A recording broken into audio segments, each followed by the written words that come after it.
د سپېڅلي خدای په پاکنامه د بلخ ملي تلویزیون قدرمنو لیدونکو سلامونه ستړي مشئ. زه شمس الله هیلمن مو د دې ساعت خبرونو ته هرکلی کوم. په مزار شریف ښار کې د هیواد شمالي ولایتونو په 8 پوهنتونونو کې د استخدام لپاره ځانګړې ازموینه واخیستل شوه. په دغه ازموینه کې څه باندې 360 تنو ګډون کړی و چې 90 تنه به د دغو پوهنتونونو په 48 څانګو کې وګمارل شي.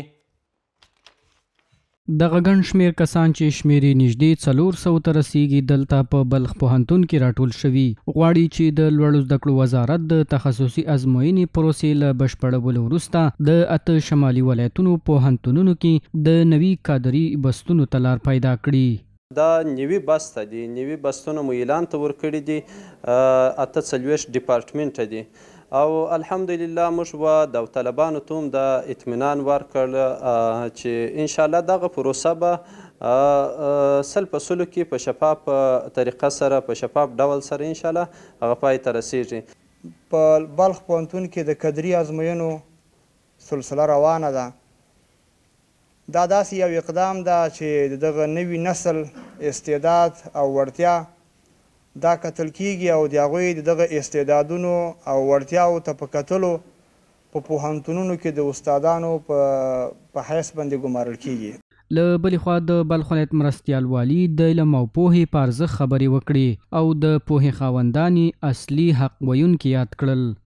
ما شما باید به یکدیگر توسعه حق را بکنیم که این مهم است که توسعه حق از مفهوم قرآن، از مفهوم حدیث، از مفهوم فقه حنفی، از عقیده، اخلاص، اطاعت، از این چیزا در بین ما و شما کسا مکالمه داشته باشیم، توسعه حق به یکدیگر بکنیم. اگر توسعه حق نداشته باشیم هیچ وقت کامیاب نیستی، در دنیا در آخرت ناکام است ما و شما.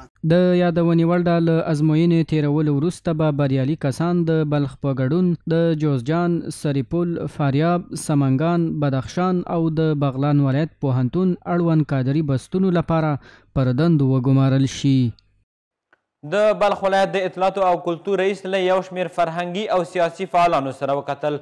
په دغه کتنه کې د مبارزینو د دیني او قانوني مسؤلیتونو په اړه خبرې او بحث ترسره شو او د اسلامي امارت د برنامو د لا پیاوړتیا په موخه ورته لازمې لارښوونې وشوې.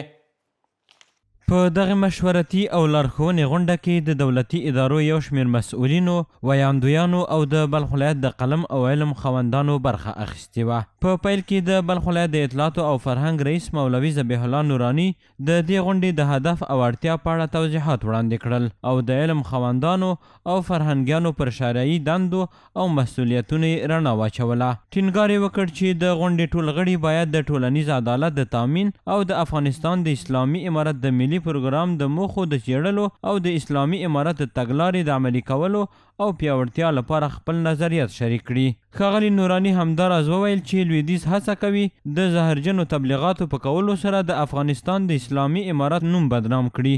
نوموړي زیاته کړه موږ ټول مسؤلیت لرو چې د دښمن د دا ډول تبلیغاتو په مقابل کې مبارزه وکړو او د اسلام د دښمنانو د دسیسو او زهرجنو تبلیغاتو مخنیوی وکړو او پرې نږدو چې زموږ د هیواد او خلکو پر وړاندې دا ډول دسیسې په لاره واچوي. د بلخ ولایت د دولتي ادارو د کارکوونکو د حاضریو د څارنې کمیسیون د یاد ولایت د کوډوبرق دولتي شرکت د خدماتو څخه له نږدې څارنه، ارزونه او هم د مامورینو د حاضریو کنټرول ترسره کړ.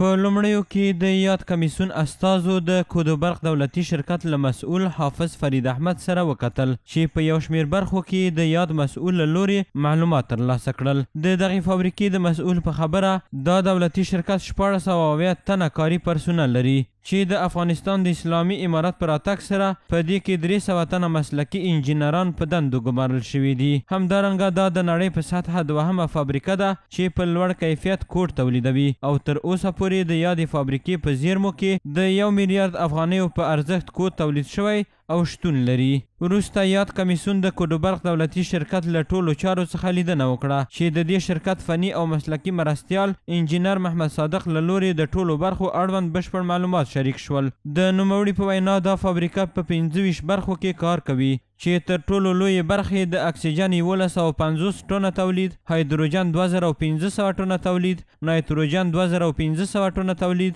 برق 14 میگاواټه تولید چې 9 میگاواټه یې خپله فابریکه کې په مصرف رسیږي او 15 میگاواټه نږدې سیمو ته ورکول شوی دی او 115 ټنه سپین کوټ تولیدوي چې دا د نړۍ په سطحه په لوړ کیفیت کې دوهم ځای لري او په دې فابریکه کې ټول داخلي انجینران په دندو بوخت دي.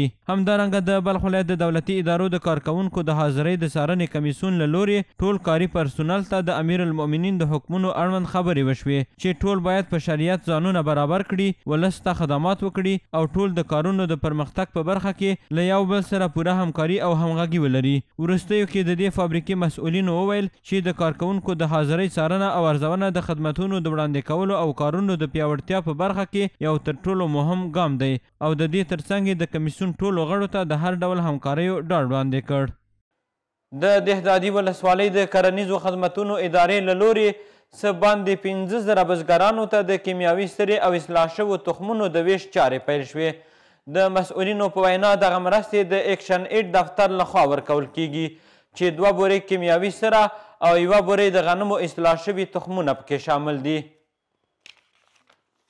یو شمیر همکارو مؤسسو د بلخ ولایت د کرنې او مالدارۍ ریاست په همغږۍ تل هڅه کړې چې د کرنې سکتور ته وده ورکړي او په بلخ ولایت کې د کرنیزو محصولاتو ملاتړ وکړي ترڅو خلکو او بزګرانو ته د کار ښه زمینه برابره شي.